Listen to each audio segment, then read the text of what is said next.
Thank you. Magandang gabi po sa inyong lahat. I've been here many times. Let us begin our evening in the name of the Father, the Son, and the Holy Spirit. God, our loving Father, grant us the grace to hear what we ought to hear, to see what we ought to see, that we might do what we ought to do. In Jesus' name we pray. Hail Mary, full of grace, the Lord is with you.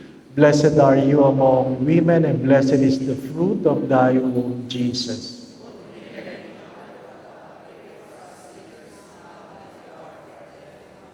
Mary, seat of wisdom, in the name of the Father, the Son, and the Holy Spirit. I ask Father Joseph if what is the topic, and he says, bahala ka na. Mahirap yung topic na yun. Ano po? Let's talk about Christmas.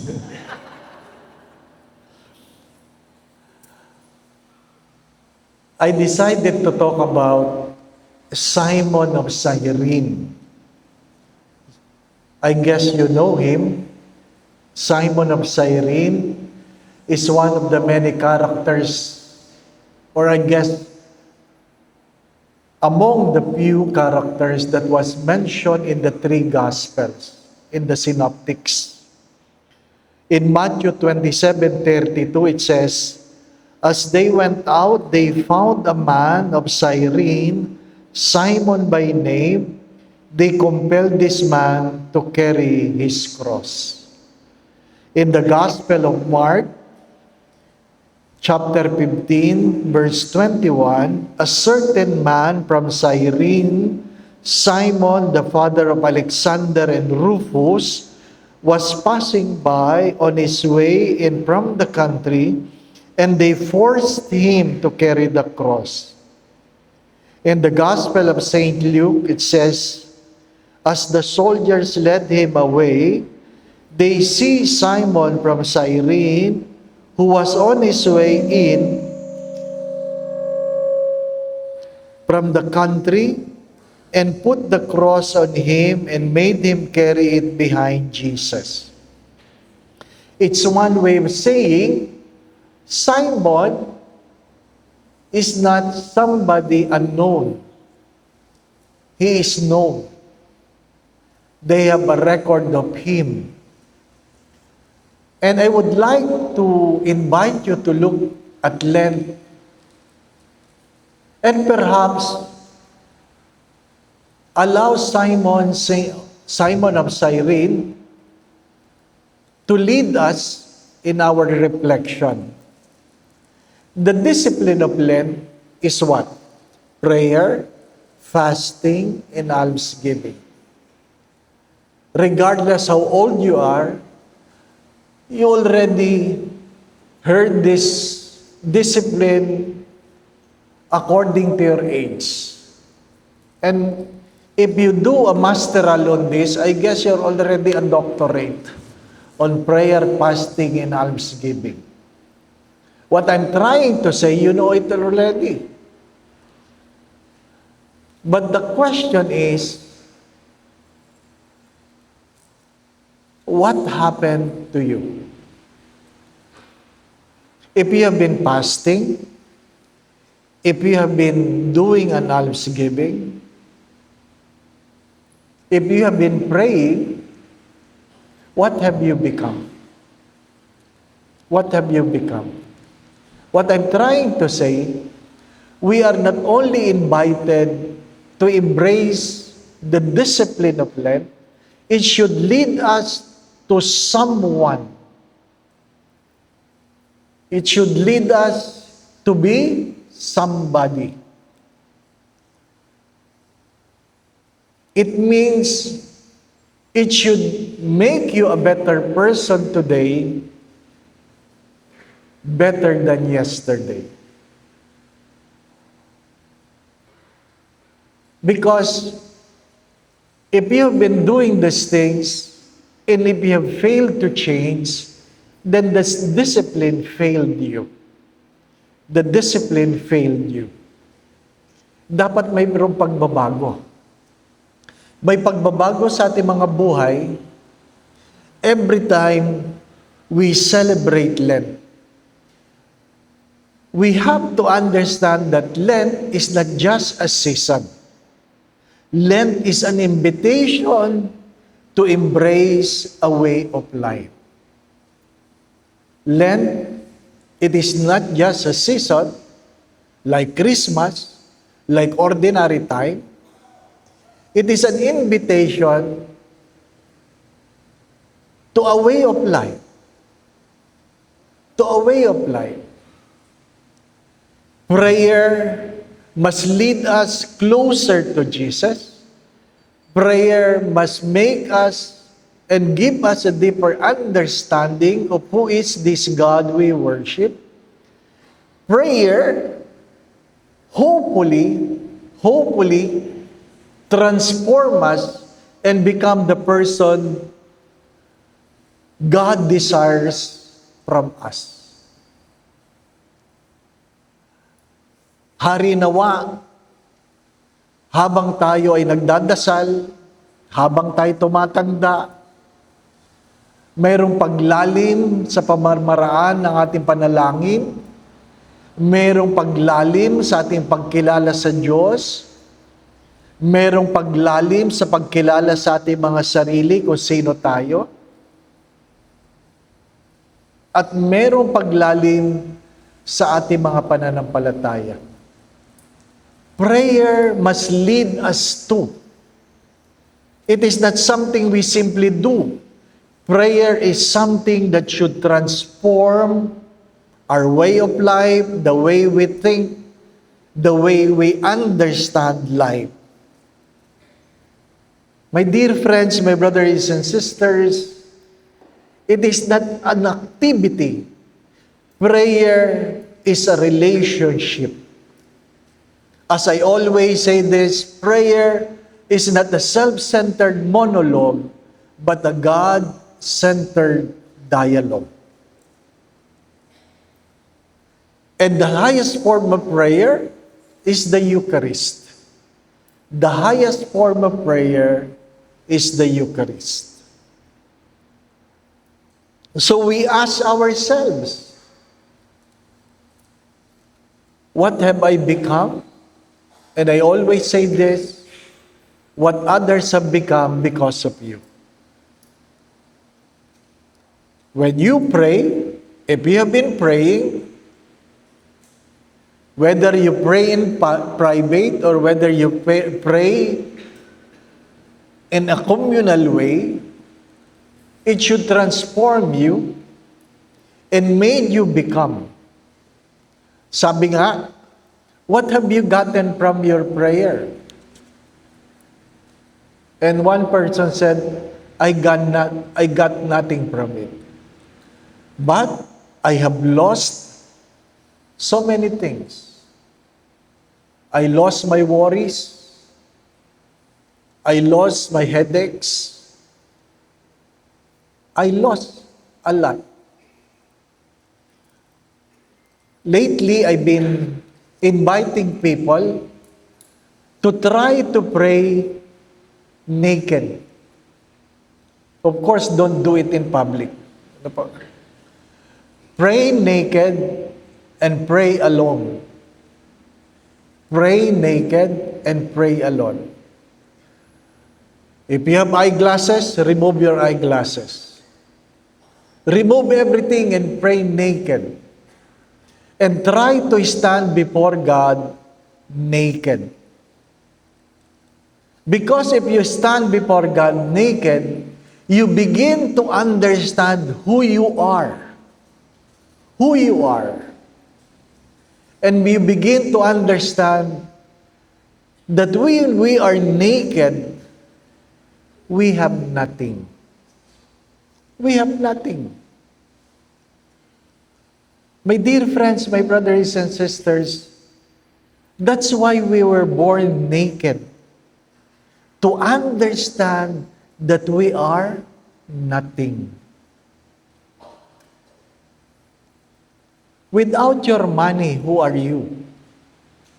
Without your work, who are you? Without your position, who are you?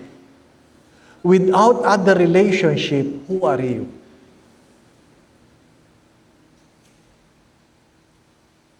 Try to ask the question, who are you? Sometimes, we do not know who we are anymore. Who we are anymore. We answer the questions by what we do. I'm a doctor, I'm an engineer. Without those things, who are you? I live in Damar. Without Damar, who are you? Without your car, without your title, who are you? Without your husband, your wife, you might say, I'm happier without them. But who are you? Who are you? Ask the question, sino ako? Because most of the time, we define ourselves by what we do, by who we are in the community. Try to be naked. You know, the greatest poverty is not having money. The greatest poverty is being sick. The greatest poverty is being sick. When you begin to be dependent to other people. Many of you knew that I had a stroke 3 years ago. And I was contemplating. I was contemplating because I was completely paralyzed. Honestly, I prayed and asked the Lord, if I will be just a vegetable, please take my life. If I will be just a vegetable, please take my life. Maybe in some few years, being sick, there will be some people who will take care of you. But if you are honest, it's not easy to take care a sick person. Hindi ko makalimutan ito dahil palagi ko itong kinukwento. Merong isang matanda, 10 taon na nakahiga, inanoint ko, sabi ko, Lola, anong gusto niyo pa-birthday sa inyo ni Jesus? Ang sabi niya, sana dagdagan pa ako ng buhay ni Lord, bigyan pa ako another 10 years. Sabi ko sa kanya, hindi kayo napapagod humiga. Sabi, okay lang ako, Father, okay lang ako. Sabi ng caregiver, dinig na dinig ko, di ko na kaya. Diba? Hindi madaling alagaan ang may sakit. But can you imagine being sick?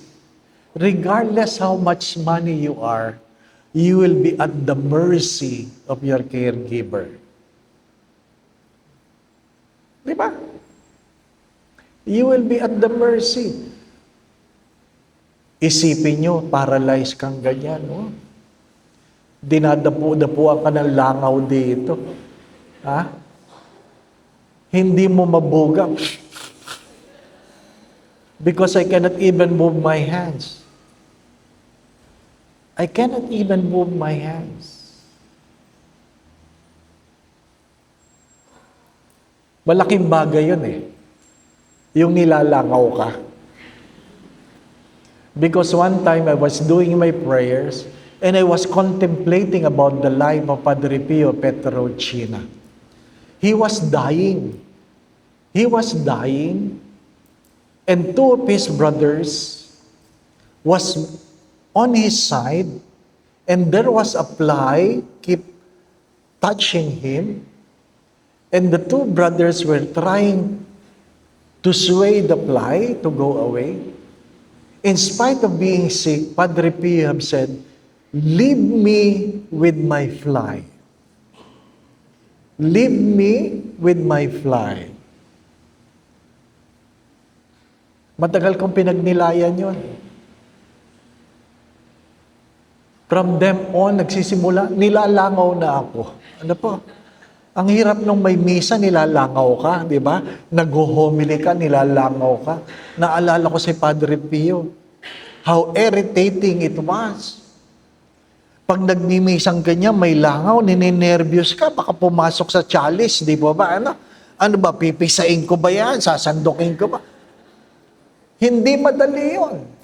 Pero nung ako'y na-paralyze, na nilalangaw akong ganyan, doon ko naintindihan. Ganong kahirap. Ni hindi mo kayang paalisin yung langaw, na langaw lang namang puno. Di po ba, Kainaman. Langaw na walang silbi. Pero dahil hindi ka makagalaw, yun na nga lang ang nakakaramdam yung panilalangaw. Di po ba, Pwede namang langawin yung ibang parte ng katawan na wala ng pakiramdam. But it is an experience of poverty. It is an experience of poverty. When I asked a rich man who asked for an anointing, confined in his wheelchair, living in a big house, I have to go to his room and anoint him. And he was humble enough to say, "Look at me, Father. I can afford. I am rich. But I am confined in my wheelchair that I cannot even move around my own room. I can buy expensive clothing, but since my sickness came in, I am confined with my own pajama." That's why I begin to ask the question, who are you? Who are you? And he cried and said, "I'm nothing. I'm nothing. I used to boast on my position.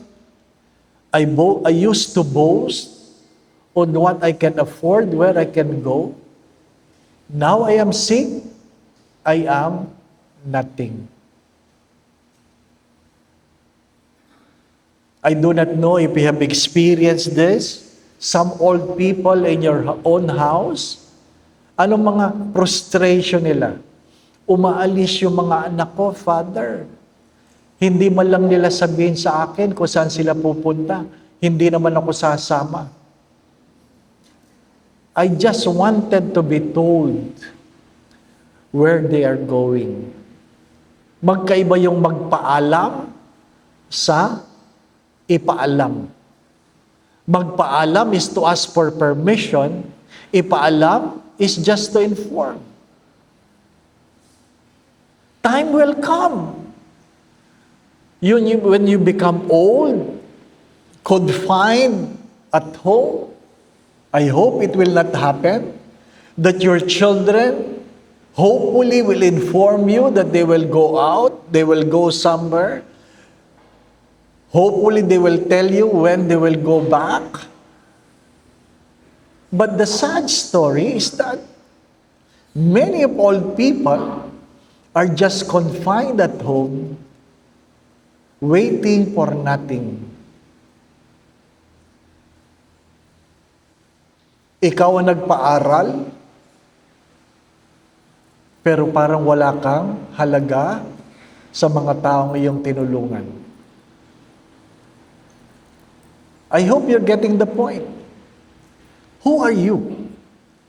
Prayer must lead us to ourselves, because the man question will always lead to God question, and the God question will always lead us to man question. Pagtatanungin mo ang Diyos, mauwi ka sa sariling pagtatanong, sino ako? Pero pag tinatanong mo ang sarili mo, mauwi ka sa sino ang Diyos na lumikha sa iyo. It will always lead you to God who created you, and perhaps you will able to realize why you were created. Lent, my dear friends, is an invitation to become a person we ought to be as we embrace the discipline of prayer, fasting, and almsgiving. Dapat merong paglalim sa relasyon sa Diyos sa buhay panalangin. Go beyond the rituals. Go beyond the norms. Many of us have memorized the rituals and yet failed to develop a relationship to the God who's the reason why we are doing this. Fasting. Fasting is not just not eating food. Fasting is an invitation to free ourselves so that we can be free for God. Palagi ko itong sinasabi lately. Kung tumaba ka sa panahon ng Pasko, naintindihan ko. Pero kung tumaba ka sa panahon ng Kwaresma, may problema ka. Maliwanag yun. Kung tumaba ka sa panahon ng Pasko, normal yun. Kainan ng kainan, hindi po ba ano? Pero sa panahon ng Kwaresma ka tumaba, may problema tayo. Meron tayong hindi naintindihan. Di po ba ano? It is not just what? Denying myself of something. It should free you. Trying to embrace the discomfort. Do not be afraid to be hungry. I assure you, nobody among you will die of hunger. Nobody among you will die of hunger. Why so afraid of fasting? Hindi mo ikamamatayan. Di po ba, ano? Kaya nga, Father, ngayong Lent, hindi ako kakain ng chocolate. Iniipon ko. Sa Easter ko na lang kakainin. Hindi fasting yon. Hoarding yon. Hoarding. Ano po? Hoarding. You must let go of something that you have been so attached. You know, the bishops invites us to free ourselves from social media. Naintindihan niyo po ba yon? To free yourself from social media by letting go of your cell phone. Madali lang pag-usapan yun, pero mahirap gawin yun. Di po ba, no? Kaya sabi nila, a little near. Hindi niyo ba ako nadidinig? Daldal ako ng daldal dito. Akala ko naman nagkakaintindihan kayo. Uulitin ko. From the top. Akala ko seryoso kayo nakikinig. Wala pala kayo maintindihan. Hanggang saan na naintindihan? From the day of the Father. I'm sorry. Sana man lang tumaas ang kamay. Wala akong maintindihan, Father. Ang lakas-lakas ka din dito eh. Kanina nag-echo, I thought it was so... Ano po? Ulitin ko ba? I guess you have gotten the point. We pray not simply it is because required. It is because we are invited to develop a relationship with God. It is not a self-centered monologue, but a God-centered dialogue. Pray naked, that you will understand that you are nothing. You are not made by your work. You are not your titles. Because someday it will come, you will not be able to do what you love to do. If you are known as a good singer, someday you will not be able to sing. What will happen if you cannot sing anymore? Maybe you are known as somebody who reads. Someday you will not be able to do that. Who are you when you're unable to do it? Father Joseph, I myself will not be able to say Mass someday because we will forget the parts of the Mass. Kinukwento ko nga kanina, merong isang paring matanda, retired, pinagmisa nila, nagkamali ang choir. Pagkatapos ng prepasyo, dapat ang kakantahin ay holy, santo, ang kinanta ng choir, kordero ng Diyos. Nagkamali, di ba ba? Pagkaluhod mo, dapat kakantahin, santo, kinanta ng choir, kordero. So yung pare, kordero na. Lumuhod siya. At tinaas niya ang ostya, sabi niya, behold the Lamb of God who takes away the sins of the world. Happy are you are invited here to receive in Holy Communion. Then communion. Walang consecration. Di communion silang lahat. And while they're receiving communion, everybody was thinking, parang ang iksi ng misa. Even the priest was wondering, there's something wrong. The lay minister was giving the communion. Parang may kulang. Diba? Ang tagal nilang nag-uusap.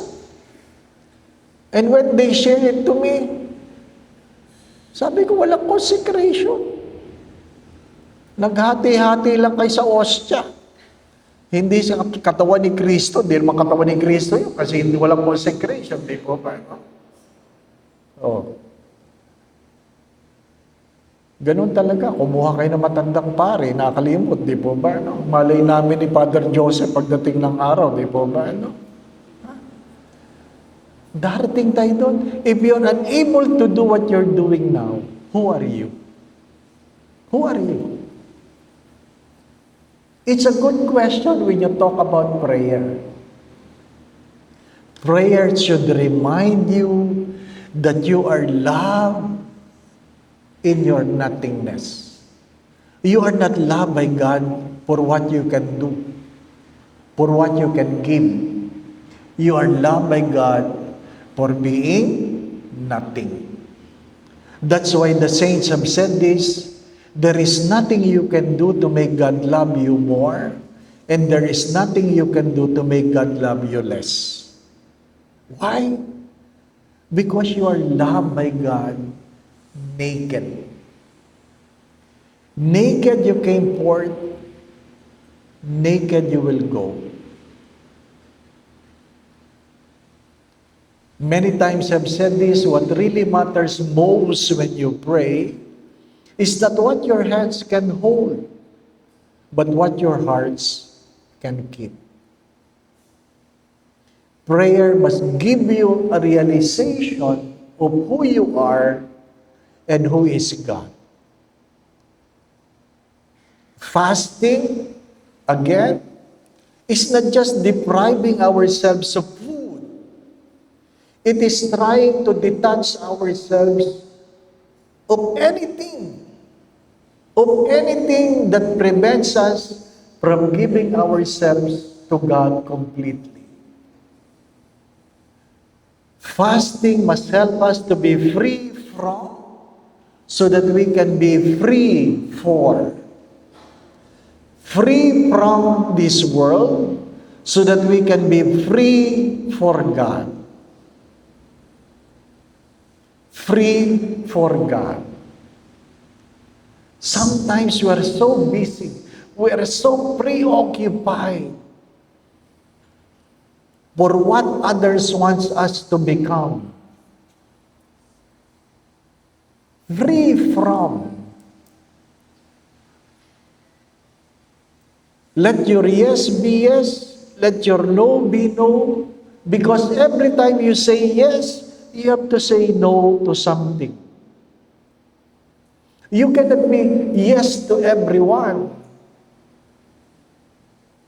You have to make a choice. We are a product of our own choices.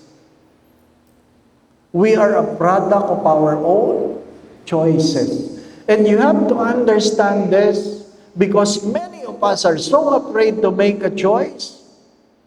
Keep this in mind. Not to make a choice is a choice by itself. Not to make a choice is a choice by itself. Mahirap yung hindi ka namimili. You will end up in places you don't want to be. Why? You are so afraid to make a choice. Di po ba, ano? Everybody wants to go to heaven, I guess. Am I right? Who wants to go to heaven? Nobody wants to raise their hands. Why? They are so afraid. What is the next question? Di po ba, ano? Takot na takot tayo. Takot na takot tayo. Mananampalataya tayo. Pero takot tayong manindigan tungkol sa ating pananampalataya. We are so afraid. We are so afraid. My dear friends, my brothers and sisters, some will not go to heaven, not because they have committed sins, but because they are so afraid to make a stand for God. Make a choice. Fasting is the grace where we are invited to let go. Let go. Even to the desires of the others. Sometimes we become the person what others wants us to be.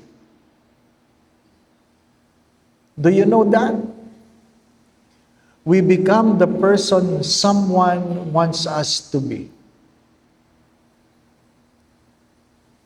If you are not aware of this, some people want you to be successful. Listen, some people want you to be successful in their benefits.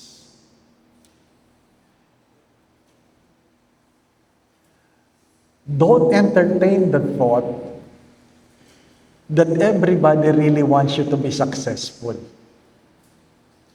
Some people want you to be successful for their benefits. Somebody wants you to be generous only for themselves. But the moment you become generous to others, then they begin to hate you. Have you realized that? Because we are living in a time where people simply want to take advantage of what we have. The moment where we become useless, then you're easily forgotten. Pag wala ka ng pakinabang, hindi na kita kilala. Di po ba? Kahit naman sa mga pari, pagbatang pari, bagong pari, ang daming gusto lumapit. Daming gusto magpa-picture. Amoy pari pa. Di ba ba? Pag matanda na yung pari, di na pinapansin. Paring may amoy na. Di ba ba? Pag may amoy na si Father, nobody wants to invite anymore. Sabi ko nga ng isang monsignor, you used to invite me. You used to invite me. Now you don't. Binibiro ko yung monsignor. Nagtatampo ka?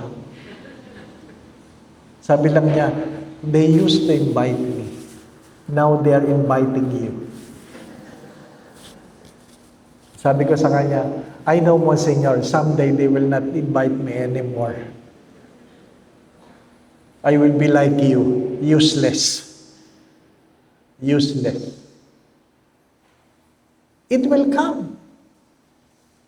Because a society who are friendly only to those they can benefit from. Malungkot yun. Kaya nga mga magulang, pag wala nang pakinabang sa anak, hindi na rin pinapansin. Hindi na rin pinapansin. Let go of those mentality. Madali lang hindi kumain, pero mahirap talikuran ng kasalanan. Madali lang hindi kumain, pero mahirap talikuran ng maling pag-iisip. Madali lang ang hindi kumain, pero mahirap maging tao. The invitation, as I've said earlier, being naked help you to realize who you are before God. Detach yourselves from the world. Because we are just pilgrims in this world. We are just pilgrims in this world. Nakikiraan lang tayo. Ano man ang ginamit natin, nakigamit lang tayo. Ano man ang sasakyan natin, nakisakay lang tayo. Ano man ang bahay natin, nakitira lang tayo. Pero hari nawa, tunay tayong magkaibigan. Di po ba? Baka pagdating ng araw, who you? Di po ba, ano? Who you? Ang sagot mo ay, you used to invite me.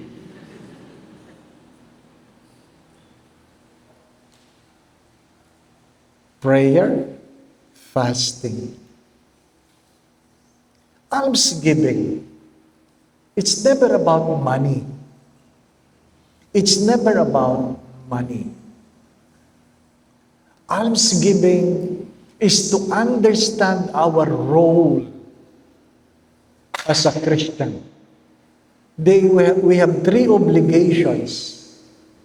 Three obligations. To worship God, that is prayer. To share the gospel, and to serve the poor. Prayer is to worship God. Fasting. Fasting of ourselves. To have less of ourselves so that we can have more of God. And we are able to preach the gospel. Not ourselves. Teresa of Avila, Saint Teresa of Avila. Can you be a glass? Not a mirror, but a glass. A see-through glass. A see-through glass. Not a mirror. So that when God looks at you as a priest, God will see your people. And when your people looks at you, they will see God. As a mother, as a parent, Do your children look at you and find Christ in you? And when Christ looks at you, do Christ find your children in you? Nothing. If you are nothing, then you are transparent, and God will see your neighbor in you. Di po ba? What you have done to the least of my brethren, you have done it to me. So, the almsgiving is never about money.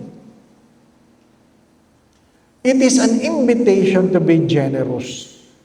And generosity is never about how much you have given, but how little you have kept for yourselves.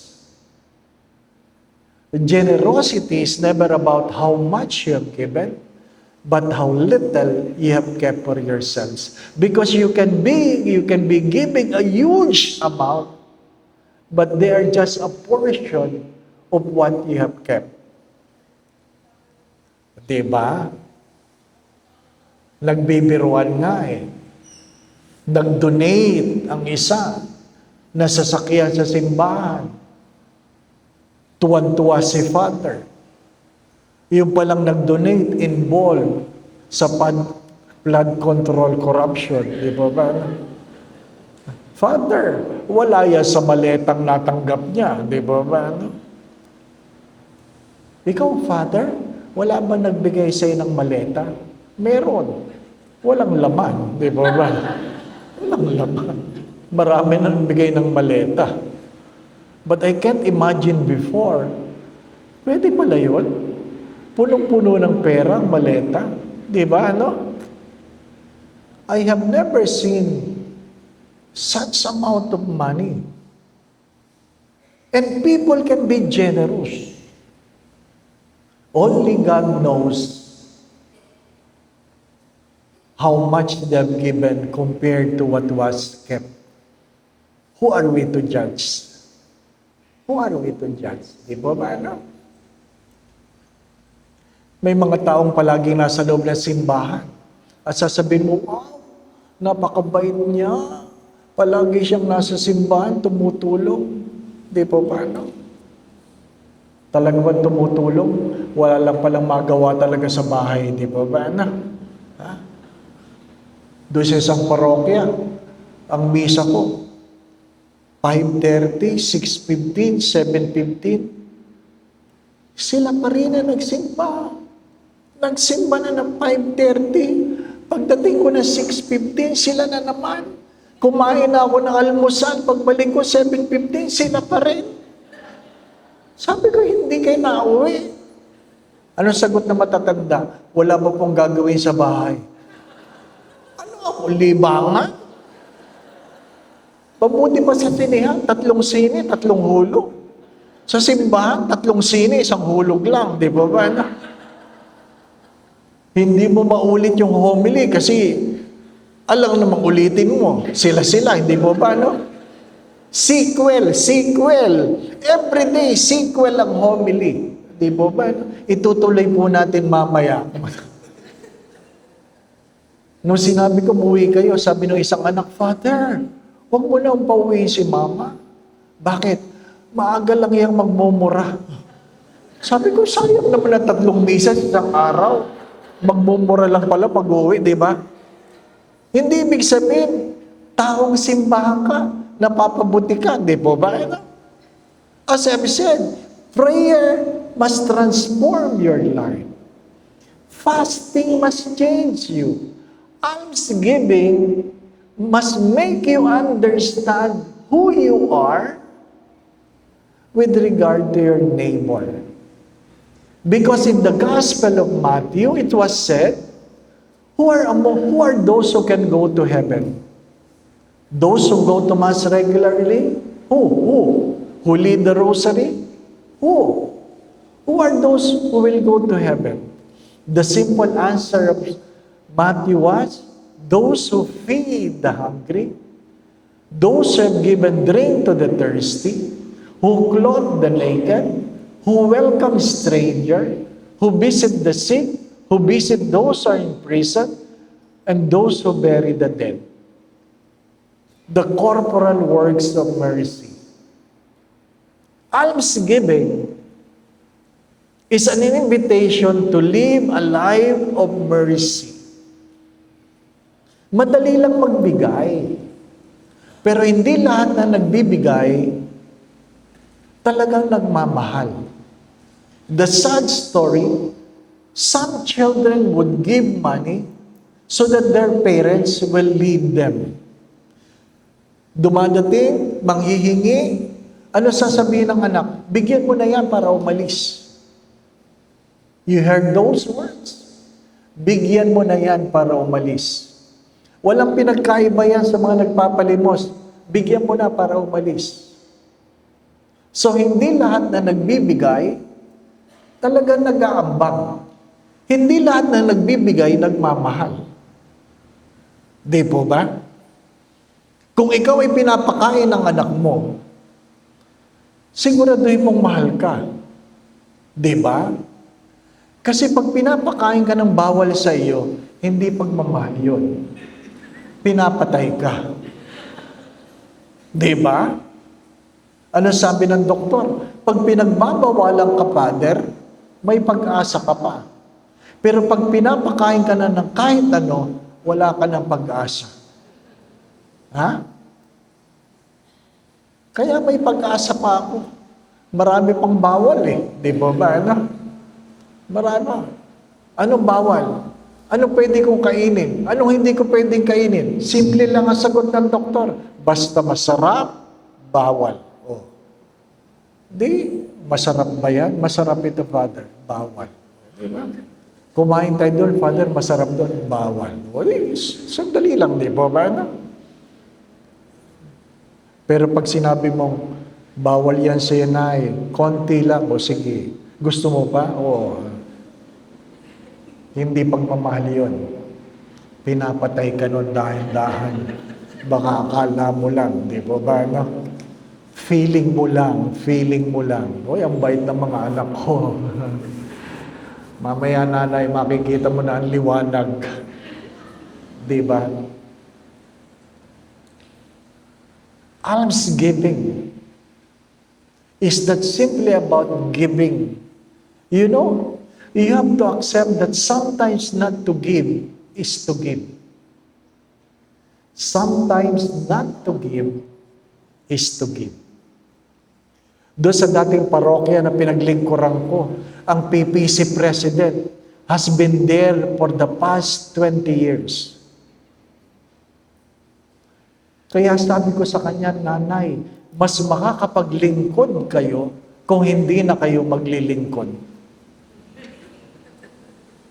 Si Father naman. Can you imagine? 20 years ka ng PPC? Di ba? Ibig sabihin, wala na kinabukasan ng parokyang ito. Kasi 20 years ka na dyan eh. Hindi ba ba? Ano? Wala bang ibang tao? Di ba? Ang hirap naman nun. Kayo na lang palagi. Di ba ba? Ano? Tuwing magmimisa si Father, hanggang kamatayan, kayo pa rin. Di ba ba? Hindi na uulad ng parokyang ito. Di ba ba? Ano? Nag-aantay na lang kayo maubos. Di ba ba? Tanggapin ninyo. Tanggapin ninyo. Kaya nga, ayaw man natin na nagpapalitan ng assignment. Pasalamat kayo, pinapalitan ng kura-paro ko ninyo. Di ba ba? Ano? Kasi kung ayaw ninyo, at least sasabihin mo, ay, 6 years lang yan. Di ba? Ano? Malapit na yan. Di ba? 1 year and a half na si Father Joseph. Malapit na yan. Konti na lang. Di ba? Ano? Oh. Ha? Pero pag gusto mo, ay, ang eksila. Di ba? Ano? Ganyan talaga. Tanggapin natin. The late Father Eric Santos, a good friend of mine, sabi niya, alam mo Dave, gusto ko pag namatay ako, bata pa. Sabi ko, bakit naman gusto mo mamatay ng bata ka?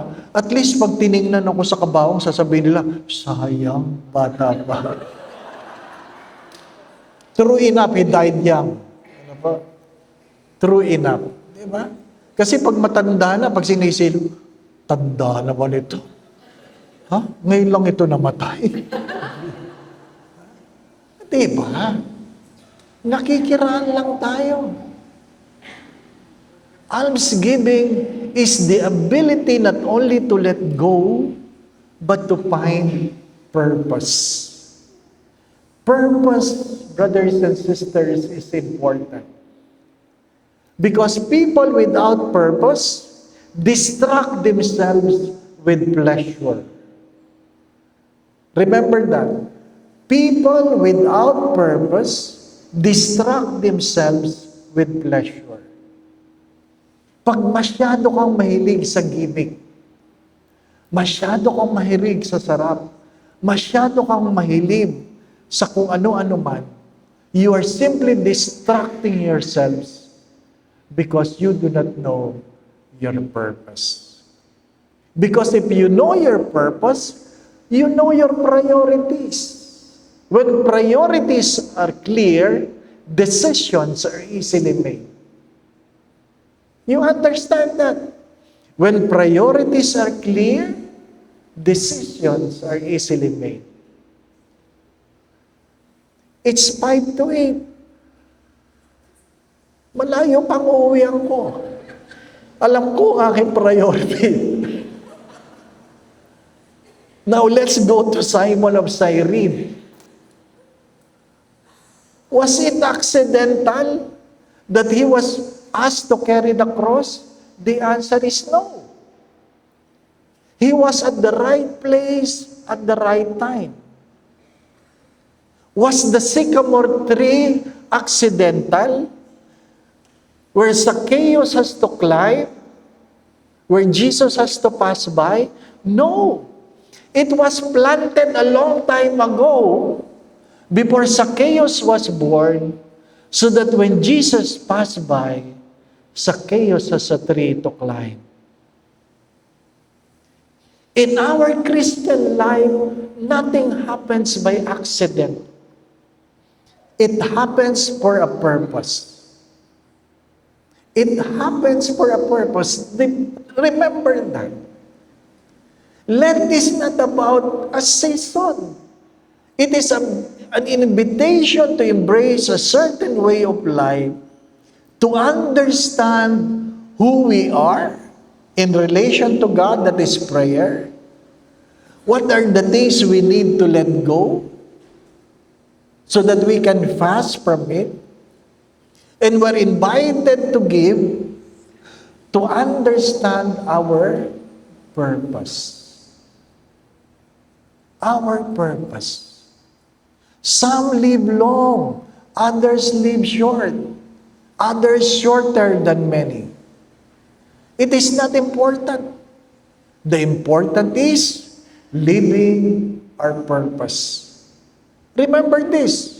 Jesus stayed in this world for only 33 years for a purpose. For a purpose. And Simon of Cyrene, again, is not a nobody. He was someone who was in the right time at the right place. And when he was asked to carry the cross, he did not decline because he knew it was the purpose. You don't say no to the purpose. Sometimes you do not know why I'm here. But if God is the one leading you to be here, then there is a purpose. There is a purpose. Purpose gives meaning. Not our hands can hold. Again, what really matters most is not what our hands can hold, but what our hearts can keep. Lent should lead us to our purpose.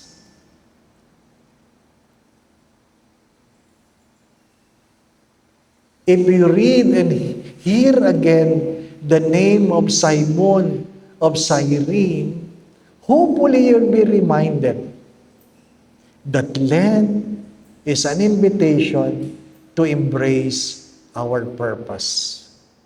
How? Pray. How? Fast. How? Give. And God will lead you to your purpose.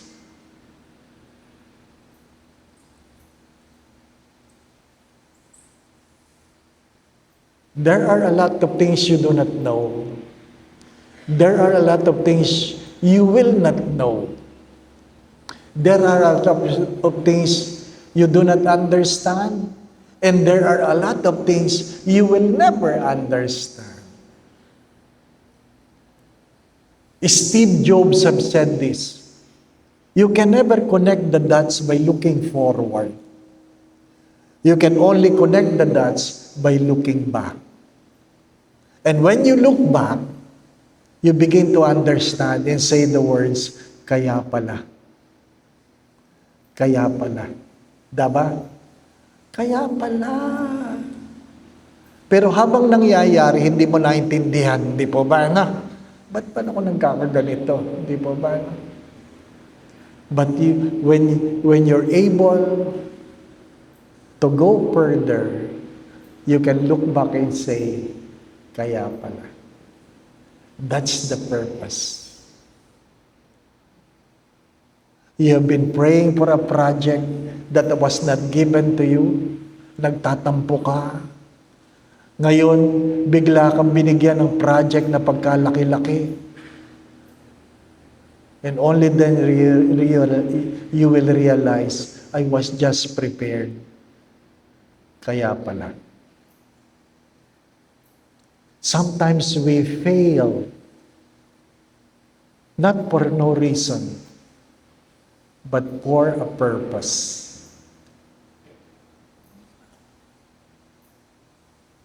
Nung na-stroke ako, sabi nga nila before the stroke, napaka-healthy mo, Father. Ganda ng blood test mo. Oh, na-stroke. Simula nun, di na ako naniniwala sa blood test. Sapagkat marami kang hindi alam. Ano po? Sometimes, we become too complacent by what we hear about ourselves. Without knowing, there are a lot of things we do not know. It was a humbling experience. A very humbling experience. Wala. Hindi ka makagalaw. Hindi mo alam kung ano mangyayari sa bukas. I have a rosary in my hands, but I cannot move my finger, so I cannot move the beads while praying the rosary.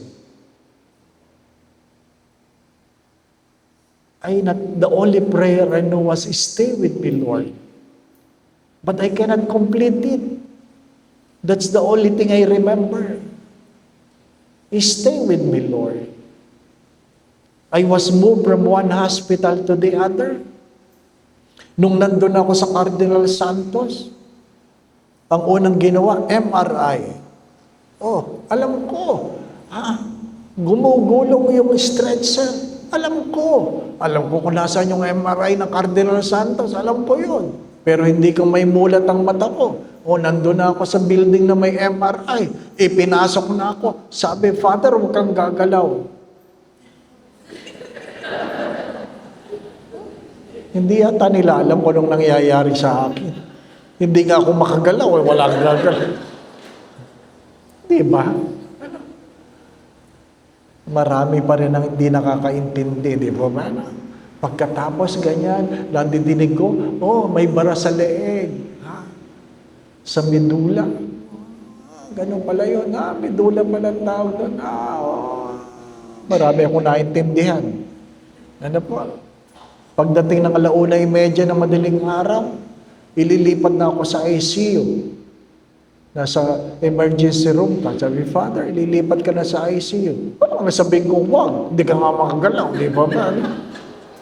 As if meron kang choice, di ba, no? Time will come, you will have no choice. Kaya habang may pagkakataon kang mamili, mamili ka. Sinasabi ko yan. Kung kayo nakakapamasyal ngayon, mamasyal kayo. Hindi kung kailan patay na kayo sa kayo mamamasyal. Di ba ba? Ang tingin na lang sa inyo na kamag-anak nyo, paro-paro. Di ba ba? No? Pag may pumasok na paro-paro sa bahay, ay, si Lola yan. Kawawa ka naman. Paro-paro ka na lang. Di ba? Ay, dinadalo tayo ni Mama. Kawawa ka naman. Di ba ba? No? Naiwan tayo sa doon. Father, ililipat ka namin sa ICU. Opo. Father, magdadiaper tayo. Kailangan po, Father. Di ba? Mahirap isipin yun. Di ba? Alam ko naman, hindi ko kaya maghubad lang ako, so may maghuhubad para sa akin. Father, tatanggalin ko ng pantalon mo. Sino mga tao dyan? Sino mga nandyan? Di ba? Father, bababa mo ng brick mo. Lord, makikita na nila. Di ba? Di ba? Hindi madali yun. It was a very humbling experience. May dinalo ako sa emergency room. Nakita ko, ganito pala yung tsura na emergency room. Habang inuubaran ka, kita ka naman sa bayanan. Di ba ba, no?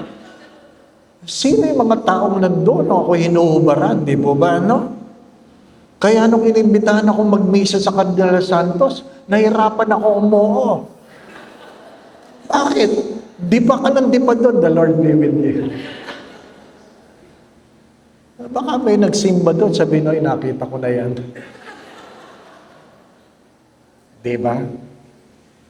My dear friends, regardless how rich you are, time will come, you will have no choice.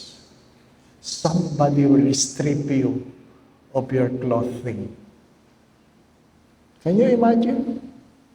Regardless how powerful God is, when it was His time, He was stripped naked and hung on the cross.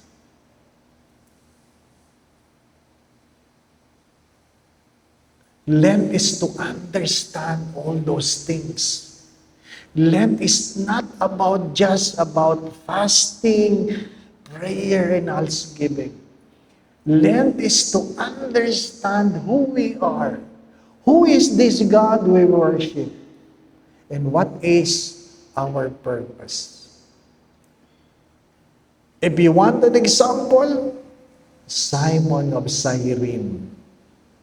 He was there at the right time, at the right place. Why?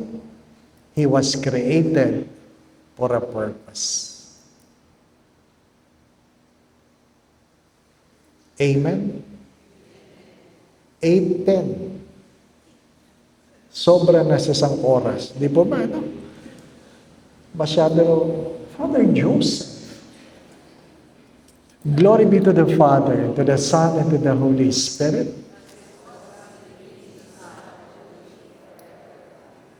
The name of the Father, the Son, and the Holy Spirit. I guess walang tanong. Meron po bang tanong? Huwag niyong pilitin. Meron po ba? Maliwanag po ba? Maraming salamat. Ano po? God bless you.